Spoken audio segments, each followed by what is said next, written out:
Support WrestleTalk! Hello everyone, this is Adam, and hey, guess what? I actually wrote the script for this list myself. I know, I'm a big boy. Pete was supposed to write it, but I'm afraid he slipped and broke his ass and needed to take the day off. Please wish Pete get well soon for his ass on Twitter at Pete Quinnell.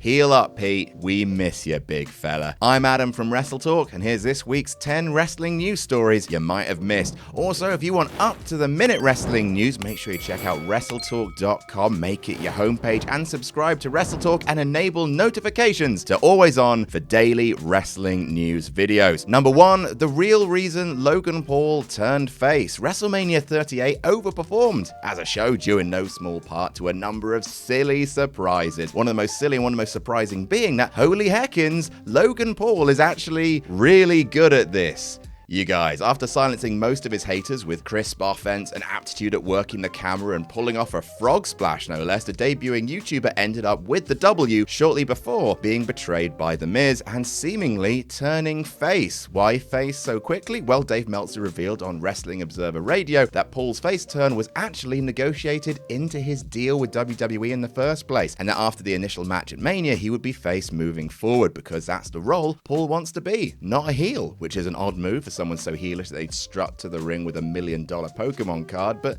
there you go. Number 2, big success for Ring of Honor. ROH's first pay-per-view under the Tony Khan era took place over WrestleMania weekend with Supercard of Honor on Friday night. The event saw an instant classic with FTR beating the Briscoes and the debut of the original Samoan Joseph. Bwah, bwah, bwah. Bwah, bwah. According to Big Daddy Dave Meltzer, there were other reasons to celebrate beyond it being a good show. He said, for Ring of Honor, they did over 20,000 buys between streaming and television. I don't know how much over, but they beat 20,000, which for that show, considering all the stuff that was going on all night, considering what Ring of Honor usually does, that's a phenomenal number. AJ Styles to Ring of Honor confirmed. And speaking of ROH, number 3, Tony Khan addresses the Ring of Honor title. One question that's been on everyone's mind since Tony breathlessly announced his new Toy Box acquisition was how much roster overlap would occur between Ring of Honor and AEW. And for example, would we see their top champion Jonathan Gresham appear for All Elite Wrestling? Talking to the media after Supercard of Honor, Tony addressed some of those questions, saying, I definitely would love to have Jonathan defend the title in AEW and on AEW programming. I think that's definitely something possible. Huge news for Ring of Honor fans and a huge boost for the once ailing promotion. Number 4, Seth Rollins thinks Raw is obnoxiously long.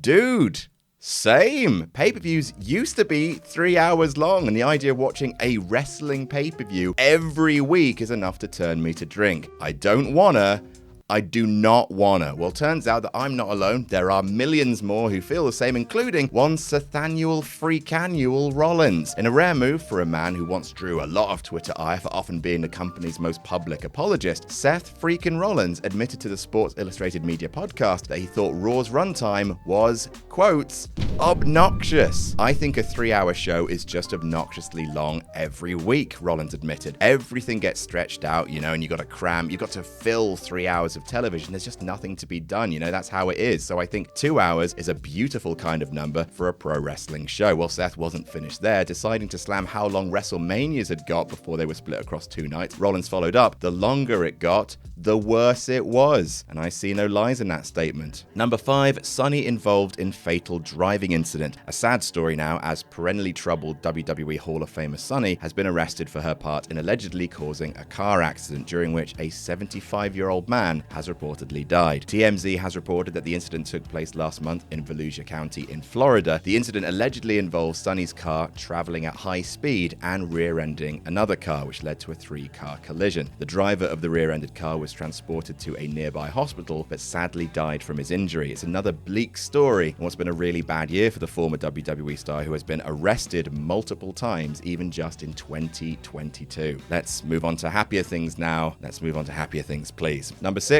Roman Hollywood, like Roman Holiday. The movie.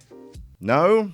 No one gets my Ace William Wyler references. Hey, you know who likes being in movies? Wrestlers. After the most recent success of The Rock, Dave Bautista, John Cena, and of course, Mr. Kennedy in Behind Enemy Lines Columbia, then it feels like only a matter of time until the biggest star in wrestling today, Roman Reigns, up sticks and makes the move to Hollywood. Remember that bit in Hobbs and Shaw? He did a spear and everything. Well, turns out that WWE President Nick Khan also sees it as an inevitability and in fact, a process that the company wants to be a part of. Speaking to The Town podcast, Khan said, "We have big plans to help him cross over, which we think will be great for him and certainly great to do with him." I mean, if you can be his agent and get 10% of Roman's future earnings, you go for it, Nick lad. Number 7, MVP's budget cuts. Not a huge amount of big things happened on the Raw after WrestleMania. Elias's younger brother turned up, and frankly, none of us exactly knew how to react to that. Roman and Cody cut promos, and that's mostly it. However, one thing of note was that Montel Vontavious Porter, MVP, turned on longtime Hurt Business colleague Bobby Lashley and sided with Omos. When pressed for a reason why by fans on Twitter, MVP responded to one question with a short, simple reply: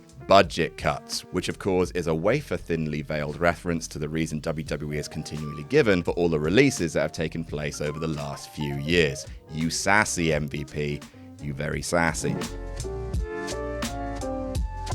Number 8, The King returns to commentary. Jerry the King Lawler has had an on-off relationship with the WWE commentary desk ever since he joined the company back in the early 90s. You could argue it's the longest relationship he's ever had. Boom. I boomed him. I'm just jealous because Lawler owns a Batmobile and I don't. Well, it's just been announced that the relationship is back on. It was announced on Raw Talk that while Corey Graves is on his honeymoon with Carmella, presumably having lots of sex, just like on their super cool, super edgy reality show, that the King will be stepping back behind the commentary desk. Welcome back, King, I suppose. Number 9, Vince mistakes Shane Thorne for Austin Theory. Oh, Vince, in Silly Vince McMahon News, which is a weekly news segment that the IWC very much enjoys, it turns out that Vince doesn't always know who's working for him. Shane Thorne, the artist formerly known as Slapjack, worked for WWE for 5 years from 2016 until his release in late 2021. Well, the night after WrestleMania Night 2, which saw Crazy Vince and his new son Austin Theory both wrestle, Thorne took to Twitter to tweet out simply, "Vince once thought I was Austin Theory." Also released once member of Revolution Mia Yim then responded to this saying, "True story," to which Thorne himself replied saying, "And then we never spoke again." Wonderful. And sad. And funny. And sad a bit. And number 10, Denise hit Sean Ross Sapp in his stupid dick. Because we will never stop showing gifs of Hollywood Salcedo grapefruiting the Dong Lord and hurling him out of the clusterfuck at Joey Janela's Spring Break 6 ass over silly expensive sneakers. There he goes. Roll it again, Terry.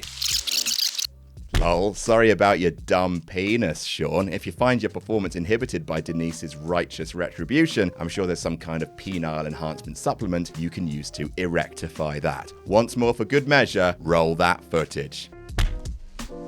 And that's our list. What's been your favourite Sean Ross Sapp's penis-related news of the week? As ever, make sure you subscribe to WrestleTalk for more up-to-the-minute wrestling news and never forget to jam that jam.